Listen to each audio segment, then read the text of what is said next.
চায়ের দোকানে বসেছিলেন, তাকে জবাই করে হত্যা করেন চাঁদাবাজ সন্ত্রাসীরা। চাঁদাবাজি সংক্রান্ত একটি লাইভ করেছিলেন, তাতেই চাঁদাবাজ চক্র তাকে নিষ্ঠুরভাবে কুপিয়ে হত্যা করলো। ও হঠাৎ করে পিছ দিয়ে দৌড় দিল, ও আবার মোবাইল বের করছে।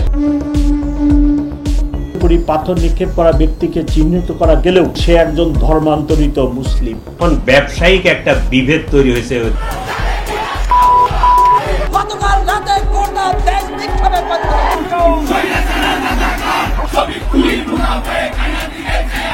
জামাতে ইসলাম, আপনারাও আমাদের দিকে আঙুল তোলেন।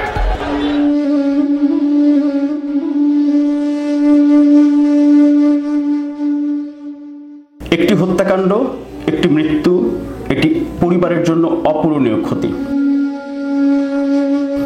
রাষ্ট্রের কাছে, সরকারের কাছে, গণমাধ্যমের কাছে সেটি হয়তো সংখ্যা মাত্র, যে একজন মাত্র মারা গেছে, সেটি নিউজের গুরুত্ব পাওয়া বলেন আর যেটি বলেন, বা সরকারের কাছে, আইন শৃঙ্খলা রক্ষাকারী বাহিনীর কাছে এটি হয়তো নিয়মিত বা নিত্য নৈমিত্তিক ঘটনা। কিন্তু যেই পরিবারটির একজন সদস্য হারিয়েছেন, সেই পরিবার বুঝতে পারেন, সেই পরিবারটি শুধু বোঝেন যে একজন স্বজন, একজন পরিবারের হাল ধরার মানুষ, একজন প্রিয়জন যদি মারা যান এবং সেটি যদি হয় কোনো অনাকাঙ্ক্ষিত, অপমৃত্যু বা অপ্রত্যাশিত কোনো ঘটনা, তাহলে তো সেটির প্রভাব শুধু তারাই বুঝতে পারেন, অন্যরা হয়তো দু একদিন পরে ভুলে যান। কিন্তু যখন বাংলাদেশের গণমাধ্যম, দায়িত্বশীল গণমাধ্যমগুলো যখন কোনো একটি মতাদর্শের দ্বারা প্রভাবিত হয়ে অথবা কোনো একটি মতাদর্শের প্রতিফলন ঘটানোর জন্য সেই খবরটিকে শুরুতেই বিকৃত করে, শুরুতেই অপতথ্য দিয়ে সেই ঘটনাটিকে ভিন্ন খাতে নেওয়ার চেষ্টা করে, তদন্তাধীন বিষয়, বিচারাধীন বিষয় নিয়ে দায়িত্বশীল জায়গা থেকে মন্তব্য করা, গণমাধ্যমগুলো কোনো একটি ভিন্ন কিছু চাপিয়ে দেওয়া, এইটা হচ্ছে ওই ঘটনাটির জন্য যেমনি ওই পরিবারটির জন্য একটি দুর্বিষহ, আবার ঘটনাটির রহস্য উদ্ঘাটন করার জন্য আইন শৃঙ্খলা রক্ষাকারী বাহিনীর কাছেও তখন আরও বেশি জটিল হয়ে পড়ে। এই যে তুহিন হত্যাকাণ্ডের যে ঘটনাটি, আমি যেহেতু একজন গণমাধ্যম কর্মী, প্রথমে আমি আমার গণমাধ্যমের কথা একটু বলতে চাই। সমকাল সেদিন প্রথমে এই 7 আগস্ট তারা একটি রিপোর্ট করে যে বিকেলে চাঁদাবাজি নিয়ে লাইভ, রাতে সাংবাদিককে গলা কেটে হত্যা। সুন্দর, চমৎকার একটি শিরোনাম করেছে সমকালের মতো একটি জাতীয় দায়িত্বশীল সংবাদ মাধ্যম। প্রথম আলো বিকেলে চাঁদাবাজি নিয়ে লাইভ, রাতে প্রকাশ্যে সাংবাদিককে কুপিয়ে হত্যা। সুন্দর, দুইটা পত্রিকা দেখলাম। এই দুইটা পত্রিকা থাকলে এরপরে তো নিশ্চয়ই আর কোনো কিছুর প্রয়োজন হয় না। প্রথম আলো যদিও পরবর্তীতে লিখেছেন, তারা 6 ঘন্টা আগে নিউজ পরে সংশোধন করে বলেছেন যে প্রাথমিক সূত্রে তারা এটি জেনেছিলেন, কিন্তু পরে তারা নিশ্চিত হয়েছেন যে সেটি আসলে চাঁদাবাজির ঘটনা ছিল না বা লাইভ করার কোনো ঘটনা ছিল না। ওই ধরনের লাইভও পাওয়া যায়নি সেখানে তাদের খবরে, এখানে তারা সংশোধন করছেন। কিন্তু ওই যে আগের নিউজটা রেখে দিয়েছেন, ফটো কার্ড এবং পোস্ট থাম্বনেইলে কাভার ফটোতে রয়ে গেছে, মানুষ ওইভাবে করে দেখেছে আর প্রচার হয়েছে, এখনো হচ্ছে। তার চেয়ে দুর্ভাগ্য হচ্ছে আমাদের জাতীয় রাজনীতিতে গুরুত্বপূর্ণ এবং আলোচিত এবং প্রভাবশালী, প্রভাব রাখেন যিনি, এমন দল এবং ব্যক্তিরাও এই ঘটনাটি নিয়ে পোস্ট করেন। সার্জিস আলম, উনি এনসিপি নেতা, গাজীপুরে এক বিএনপি নেতার চাঁদাবাজি নিয়ে নিউজ করায় দুপুরে আনোয়ার নামের এক সাংবাদিককে ইট দিয়ে থেতলে দেয় বিএনপি কর্মীরা, এটি একটি খবর। সুন্দর করে লিখেছেন, মেধাবী মানুষ, দুটি ঘটনাকে একসাথে যুক্ত করেছেন যাতে উনি ওনার আত্মপক্ষ সমর্থন বা ফাঁক ফোকর উনি বের করতে পারেন। দ্বিতীয়টি হচ্ছে, দৈনিক প্রতিদিনের কাগজের সাংবাদিক তুহিনকে গাজীপুরের চৌরাস্তায় চা দোকানে রাতে সাজাব করে হত্যা করেছে চাঁদাবাজি সন্ত্রাস, তবে হত্যা করেছে চাঁদাবাজ সন্ত্রাসীরা। খেয়াল করেন, ওইখানে হচ্ছে যে চাঁদাবাজি নিয়ে নিউজ করায় বিএনপির লোকজন সাংবাদিককে মেরেছে, পিটিয়ে ছেতলে দিয়েছে, আর এখানে হচ্ছে চায়ের দোকানে বসেছিলেন, তাকে জবাই করে হত্যা করেন চাঁদাবাজ সন্ত্রাসীরা। আনোয়ার এবং তুহিন বন্ধু ছিলেন, অর্থাৎ দুটি চাঁদাবাজ সন্ত্রাসীরা দাঁড় করাই দিলেন। একইভাবে জামায়াতে ইসলামীর সেক্রেটারি জেনারেল, ওনার একটি পোস্ট, ওনার একটি বিবৃতি, সেই বিবৃতিতে উনি যেটি লিখেছেন, তীব্র নিন্দা এবং প্রতিবাদ জানিয়েছেন, দায়িত্বশীল দলের পক্ষ থেকে এটি স্বাভাবিক। কিন্তু এরপর উনিও সেই একইভাবে লিখেছেন যে তিনি বলেন, আসাদুজ্জামান তুহিন 7 আগস্ট বিকেলে গাজীপুরে চাঁদাবাজি সংক্রান্ত একটি লাইভ সম্প্রচার করেছিলেন। ওই দিন রাতেই চাঁদাবাজ চক্র তাকে নিষ্ঠুরভাবে কুপিয়ে হত্যা করলো।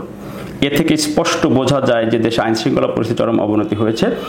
যেখানে একজন সাংবাদিকের নিরাপত্তা নেই, সেখানে সাধারণ জনগণের নিরাপত্তা কোথায় আছে? তবে দৌরাত্ম মানুষের জীবন অতিষ্ঠ হয়ে উঠেছে। চাঁদা না পেয়ে তারা শুধু ব্যবসায়ী প্রতিষ্ঠানেই হামলা করছে না, বরং মানুষকে নির্মমভাবে হত্যা করছে। চাঁদার ভাগবাটোয়ারা নিয়ে নিজেদের একে অপরকে খুন করছে চাঁদাবাজ ও তাদের পৃষ্ঠপোষকদের বিরুদ্ধে দেশবাসী সামাজিক প্রতিরোধ গড়ে তোলা এখন সময়ের দাবি। আমি দেশবাসীকে চাঁদাবাজদের বিরুদ্ধে ঐক্যবদ্ধ সামাজিক আন্দোলন গড়ে তোলার আহ্বান জানাচ্ছি। চাঁদাবাজির ঘটনা যে উনি উল্লেখ করেছেন, করতেন, সেটি দায়িত্বশীল একটি দলের শীর্ষ পর্যায় থেকে এই বক্তব্য যখন দেয়া হয়, তখন গণমাধ্যম যখন আবার একই ধরনের বক্তব্য বা খবর প্রচার করে, সেটি আসলে দুর্ভাগ্যজনক। কিন্তু মূল ঘটনা পরবর্তীতে রাতেই কিন্তু জানা গেছে, এবং আমাকে অনেকে সেই ভিডিও ফুটেজগুলো পাঠিয়েছেন। সেখানে মূলত একজন নারী এবং পুরুষের মধ্যে কিল ঘুষির বিষয় ছিল। তখন ধারালো দেশীয় অস্ত্র নিয়ে কয়েকজন এসে সেই পুরুষ লোকটাকে ধাওয়া করে, কোপায়। এই দৃশ্য ভিডিও ধারণ করছিলেন হচ্ছে আমাদের এই সাংবাদিক সহকর্মী তুহিন। যেহেতু ভিডিও ধারণ করেছে, তখন ওই অপরাধীরা, যেহেতু তারা দাগী অপরাধী আসামি যাদেরকে বলা হয়, এই কারণে তারা ওই ভিডিও ফুটেজ ডিলিট করা ইস্যুকে কেন্দ্র করে সেই সাংবাদিককে ধাওয়া করে, এবং তখন ওই তুহিন একটি চায়ের দোকানে গিয়ে আশ্রয় নেয়। সেখানে তাকে নির্মমভাবে কুপিয়ে হত্যা করে। লক্ষ্য করবেন এখানে এই যে এই মেয়েটার সাথে এই যে পুরুষটা হিট করবে, এই হিট করলো, মারলো, এই মেয়েটার পক্ষের ছেলেগুলো এসে এই যে উপর্যুপুরি একে কোপালো। এই মেয়েটার নাম গোলাপি।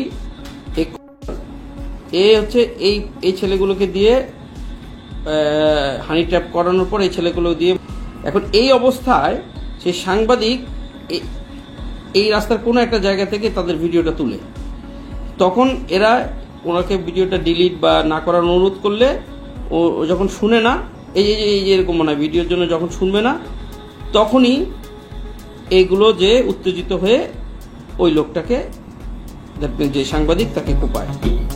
আগের যেই নারী পুরুষের ঘটনা কেন্দ্র করে এই ধারালো অস্ত্র নিয়ে যখন ওই পুরুষটিকে ধাওয়া করছিল বা সেখানে আঘাত করছিল, হামলা করছিল, ওই ঘটনা দেখে ফেলেন সাংবাদিক তুহিন এবং ভিডিও করছিলেন তিনি মোবাইল ফোন দিয়ে। এবং আমাদের সাংবাদিক তুহিনের সহকর্মীও কিন্তু সেটি রাতেই কিন্তু তিনি সাক্ষাৎকার দিয়েছিলেন।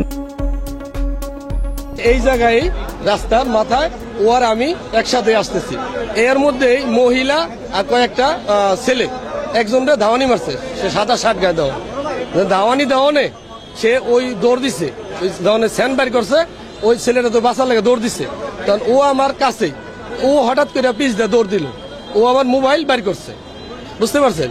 তো মোবাইল বাইর করে তখন আমি ওরা খুঁজতেছি কই গেল, সব আলজল লেগে গেছে যে কি ব্যাপার, ঘুমনে কি হইলো, কেরা ওই যে স্যান্ড ধাওয়াইতেছে। আমি পিছে পিছে দৌড় পারি, এদিকে দৌড় পারি, পরে শুনি যে এই জায়গায় আইসা এই দোকানের মধ্যে তারা কোপাইতেছে। তখন আমি ওই দূরে যে ব্যাপারটা কি, তখন আমি তো এখানে আসতে পারতেছি না। তখন আমি সাথে সাথে পুলিশের গাড়ি এখানে থাকে, আমি পুলিশের জন্য খোঁজ করতে যাই, না পাইয়া আমি সাথে সাথে বাসন থানার ওসিকে আমি ফোন করি। ফোন করার পরে সে বলছে যে আমি টিম পাঠাচ্ছি, এইটুকুই জানা, পরে তো সে ধইলা পড়ে যায়। ফ্যাক্ট চেক না করে একটি গণমাধ্যম কিভাবে নিউজ করে, সেই প্রশ্ন আসলে আমি নিজে মাঝে মধ্যে একটু অবাক হই। কিভাবে সম্ভব আমাদের দায়িত্বশীল সংবাদ মাধ্যমগুলো এই ধরনের একটি রাজনৈতিক মতাদর্শে কেউ ফেসবুক পোস্ট দিল, সেটাকে গণমাধ্যম ফ্যাক্ট চেক না করে জাতির সামনে তুলে ধরলো, মানুষের কাছে, কোটি কোটি মানুষের কাছে পৌঁছে গেল। এরপরে এই খবরটা আপনি যতই চেষ্টা করেন না কেন আসল ঘটনা উদ্ঘাটন করতে, তখন পুলিশ গালি খাবে। এরপরে যে আমি কথা বলছি এখন, এখানে আমাকেও দেখবেন যুক্তি ছাড়া অনেকেই গালাগালি করবে। কারণ হচ্ছে ওই যে তাদের মতাদর্শ মতের মধ্যে ঢুকে গেছে একটা ব্যাপার, এটা হচ্ছে সবচেয়ে বড় ক্ষতি। এর আগে মিটফোর্ডের ঘটনাটি আপনারা দেখেছেন, একই ধরনের ঘটনায় এই দেশে যা হয়েছে।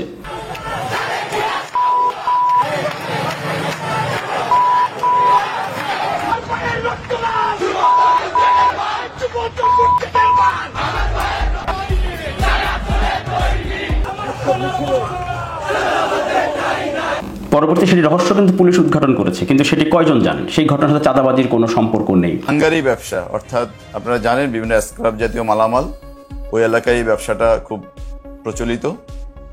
এবং ওখানকার একটা দোকান আছে, ওই দোকানটাতে কারা ব্যবসা করবে, এই ব্যবসাটা নিয়ে একটা দ্বন্দ্ব কাজ করছিল। এবং ব্যবসাটা তারা একসাথে কিছুদিন করেছে, কিন্তু যখন ব্যবসায়িক লেনদেন নিয়ে একটা দ্বন্দ্ব তৈরি হয়, যার বিবাদের ফলশ্রুতিতে এই হত্যাকাণ্ডটি সংঘটিত হয়। পুরান ঢাকার ব্যবসায়ীরা বলছেন, চোরাই তার এবং বিভিন্ন অবৈধ পণ্যের ব্যবসা নিয়ন্ত্রণকে কেন্দ্র করে সোহাগকে নৃশংসভাবে খুন করে তারই সহযোগীরা। চাঁদাবাজি নয়, ভাঙাড়ি ব্যবসার আড়ালে অবৈধ তামার ব্যবসার দখলবাজিতেই প্রাণ গেল লালচাঁদ ওরফে সোহাগের। গেল 5 আগস্টের পর তামার অবৈধ ব্যবসার নিয়ন্ত্রণ নেয় সোহাগ ও মহিন। তবে কিছুদিন ধরে বনিবনা হচ্ছিল না তাদের। এরা করতে সিন্ডিকেট ব্যবসা, লাভ নাই বিষয়। কি সিন্ডিকেট ব্যবসা করতো? এগুলা কি করতো না, ওই তামা পিতল ব্যস্ত, কি আলো কি করতে, তার কি ইচ্ছা করলে এই মার্কেটে আর কেউ কিনতে পারবে না ওরা ছাড়া। এই সিন্ডিকেট কেউ দিয়ে পারবো না, আমাকে দেওয়া লাগবে, ওদেরই দেওয়া লাগবে না। আমার এই লাভজনক, দেই তো লাভজনক, রাতারাতি বড়। কথা বলি মনে করেন তাদের কথা হইলো ওই মাল ওরা বাইরে কেউ দিতে পারবো না, তার সাথে জুলুম করতে পারছে ওরা। ও ভাঙ্গারি ব্যবসা কথা না, অন্য ওই সিন্ডিকেটের ব্যবসা করতো, কিন্তু এই ভাঙ্গারির সাথে সে নাম ভাঙ্গারি, যেমন আমাকে ছাড়া আর কেউ দিতে পারবেন না মাল, এই সিস্টেম আর কি। 1 টাকা দাম ওরা চাওয়া দিতে, মানে ও ছাড়া তো আর কিছু দেবে না, ও সারা চেন সারা বিস্তার করবে না। 10 টাকার মাল 1 টাকা সব লিখে পোলাপান্ডা করতো, ওরা চলে গেল, ও আইসা ফাপড় মালাম বিএনপি করে।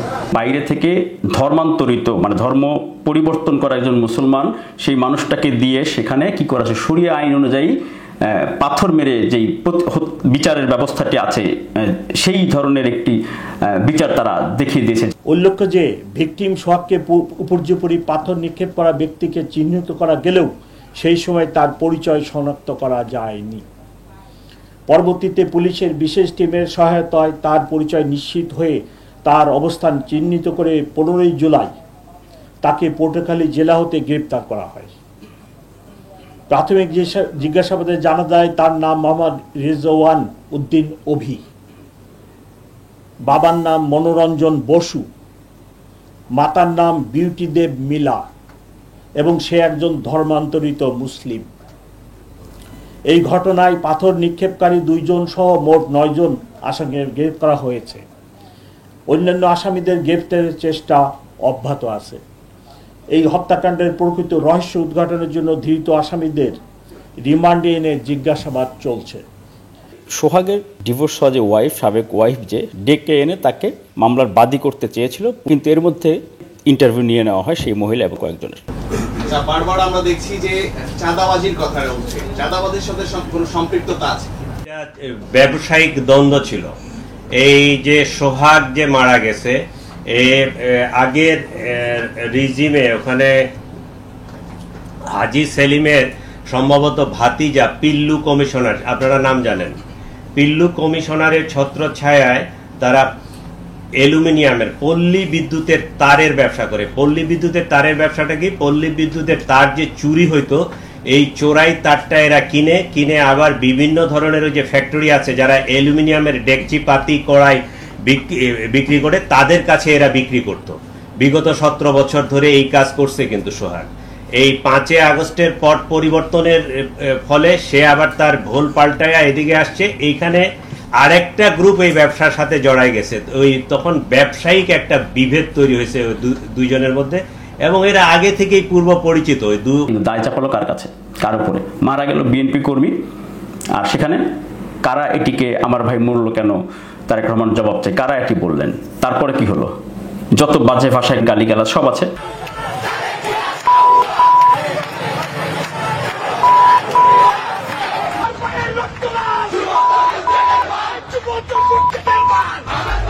এরপরে যেটি হয়েছে, ওই দলটি জামাত ইসলাম এবং তাদের নেতারা এটি ওই আন্দোলন বা ওই রাতের বিক্ষোভকে সমর্থন করলেন প্রকাশ্যে সুন্দর করে। আপনারা ক্ষমতায় যাবেন না তার আগেই জনগণ আপনাদের পতনের জন্য রাস্তায় নেমে গতকাল রাতে গোটা দেশ বিক্ষোভ করেছেন। তারা তো আবার ওই যে সাধারণ শিক্ষার্থীর ব্যানারে, তাদের কোনো পরিচয় থাকে না। পরের দিন যখন জামাত ইসলামের দায়িত্বশীল নেতৃবৃন্দ যখন সমর্থন করে ওই আন্দোলনের পরিবেশে জড়ানো করলেন, তখন মানুষ তো এটি পরিষ্কারভাবে বুঝতে পারে। মারা গেল যুবদলের কর্মী, আপনি বলেন আমার ভাই মরল কেন, তারেক রহমান জবাব চায়। তারেক রহমান কি সরকার, রাষ্ট্র চালায় নাকি সরকার আছে? সে তো বিরোধী দল, মারা গেছে তার দলের কর্মী। 2 দিন পরে কি হলো বলেন? যে জামাত শিবির গেল 1 বছর সবচেয়ে রিল্যাক্সে, পাওয়ারফুল এবং সবচেয়ে বেশি সেলিব্রেশনের মধ্যে ছিল পলিটিক্যালি 5 আগস্টের পরে জামাত ইসলাম বা শিবির। সুখে থাকতে ভূতে কিলা এটা বলে।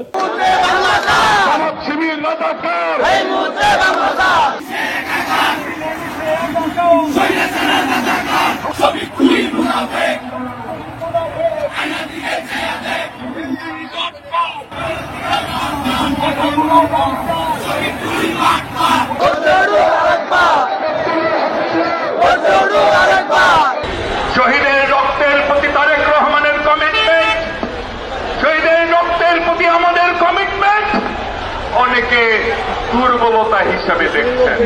কারা আমাদের দিকে আঙুল তুলছেন? জামাতে ইসলাম। আপনারাও আমাদের দিকে আঙুল তোলেন।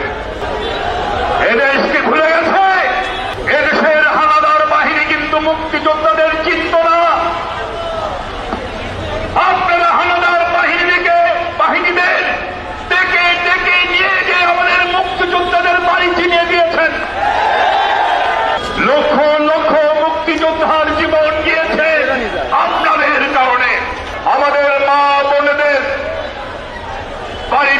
বাড়িতে গিয়ে ধরে নিয়ে যে ওই হানাদার বাহিনীর ক্যাম্পে দিয়েছেন। শুধু তাই না, আপনারা আপনাদের নিজেদের স্ত্রী, নিজেদের বোন এবং নিজেদের মেয়েকে পর্যন্ত মনোরঞ্জনের জন্য দিয়েছেন হানাদার বাহিনীর ক্যাম্পে, এই কথা বলে সেগুলো নাকি গনিমতের মাল। ঐক্যের স্বার্থে আমরা অনেক কিছু সহ্য করছি, কিন্তু মনে রাখবেন আমরাও কিন্তু মানুষ। ধৈর্যের বাঁধ ভাঙবেন না, যদি বাঁধ ভেঙে যায় জাহান্নাম পর্যন্ত ধাওয়া করবো আপনাদের।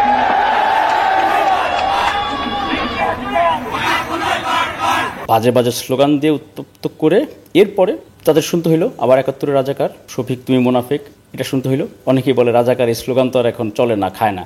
ভাই রাজাকার রাজাকার, এটা সারা জীবনই রাজাকার। মুক্তিযুদ্ধের সময় যাদের বিতর্কিত ভূমিকা ছিল তাদের এটা শুনতেই হবে।